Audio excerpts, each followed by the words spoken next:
তো হ্যালো বন্ধুরা, good morning. তোমরা কেমন আছো? আশা করি ভালো আছো।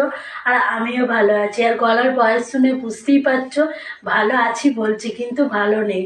আর কালকে অনেকটা রাত হয়ে গেছিল, তো তোমাদের ঘরে দেখাতেও পারিনি।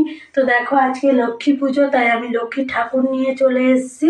আর এদিকে দেখো আমি জোগাড় করতেও বসে পড়েছি। দেখো শীতলের জন্য আমিও লুচি করে নিচ্ছি, কারণ ঠাকুরের লুচিটা তো আগে করতে হবে, তাই জন্য আমি লুচি বানিয়ে নিচ্ছি। ঠাকুরের নাড়ু করবো বলে তাই নারকেলটা কুড়ে নিচ্ছি আমি। ঠাকুরের লুচিগুলো এক এক করে ভেজে নিচ্ছি।